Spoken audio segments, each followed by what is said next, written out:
Yeah, Supreme Rising, everyone, and rise to the top of your game, rise to the top of your reality, rise to the top of whatever you're doing. Make sure that you consider yourself, make sure you think about yourself and love yourself. Some people might not see the reality of this message, but unfortunately, I have to give it. Sheridan, it's a mess. Everybody was expecting so much, especially in the draft thing, and he came up short. Or in fact, the owners came up short. It's always been told and it's constantly been said that the NFL in itself and these football teams, it's all like back in the day.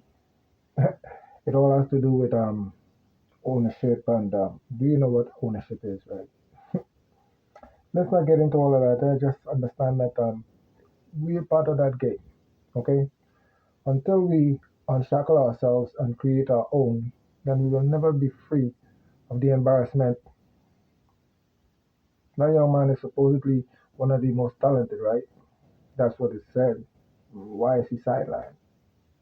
Is it because he's so accustomed to wealth and status that they can't fool him? Hmm. Ain't that something? My reaction team. I wanted to say something about the post that I made, but then I saw another post by Princess Marie, and in the comments I read some replies from other people who are Letty. Um, wow, I didn't know you thought that way. And I can understand where that type of understanding come from. You come from a long line of politically struck people. I mean, there have been more than foundation stones with respect to political activities in Mayaro. Uh, there are other people who it's strange. Liz Gordon and the rest, you all are talking about putting Patsy where? You know, Patsy's a firebrand, right? And if they don't make changes, she'll shut things down. And you guys are ready for that? If you put Patsy there and don't support Patsy, Patsy's gonna come back for you all. You're not gonna put Patsy up there and she's not gonna get the representation that she needs from you. You are gonna be her strength. And if she says we roll, we roll. If she says we walk, we walk. Because she's very understandable when it comes to maneuvering shit. Patsy taught me a lot about Selwyn and his attitude. She saw it even as a campaign manager. She saw it before I did. She pointed out a lot of things to me. Yeah.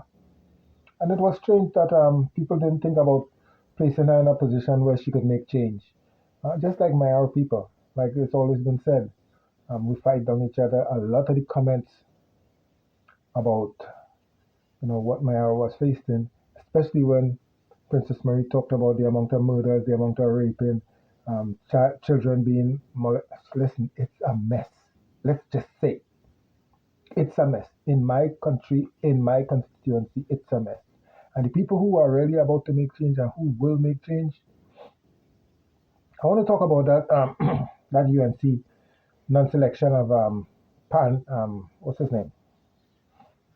You know, listen, don't get yourself all tied in a knot. Now, Mr. Parry, I respect him as a man, and I will say this: I have no fear or favor with respect to Mr. Parry, but I think Parry has been a little too silent. We need a liar. Parry is not a firebrand because we cannot afford to not be a firebrand. Anybody coming from Mayaro, the constituency of Mayaro, has to be a firebrand. Somebody who's going to go up there and let Port of Spain, the rest of Trinidad Tobago know too long we've been suffering in Mayaro. Look at that Manzalina Mayaro Road. I mean, come on now. My friend posted a video, George posted a video about that. Can you tell me for real that that is the condition? Are you fucking telling me in this day and age, in this motherfucking modern time, that that shit is taking place? So basically, my arrow is cut off. Ain't that so? Because the Princeton can't fucking pass and Magdalena you can't pass. How the fuck you get into Mayaro? Through Beach? Do they want us to fucking revolt against that shit? We not marching in Tonga, but nobody from Tonga ain't coming Mayaro. And nothing in Mayaro ain't going Porterstein. Fuck that.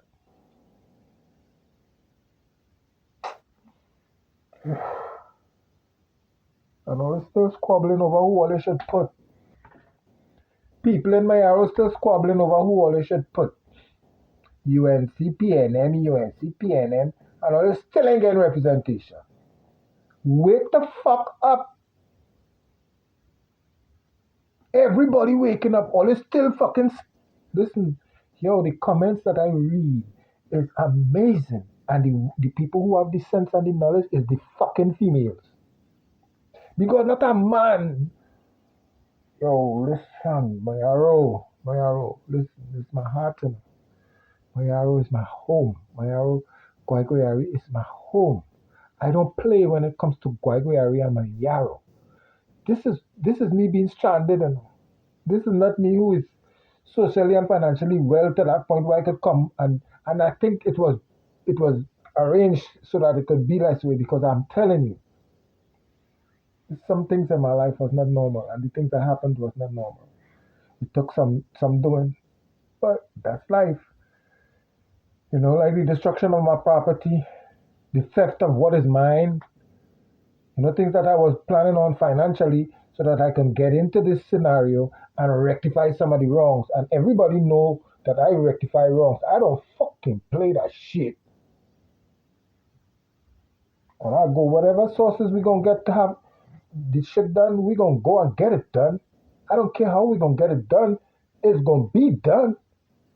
Because the thing about it is, there are people and there are places where you can go and get shit done, especially knowing that we have the resources. Every fucking barrel of oil come from the East Coast. What much money is Mayar getting out of it? Every fucking barrel of oil that come out from the East Coast, ask the US, the Trinidad and Tobago government, how much fucking percentage of that share going to the people of Ottawa Mayaro constituency? Okay? Wake the fuck up.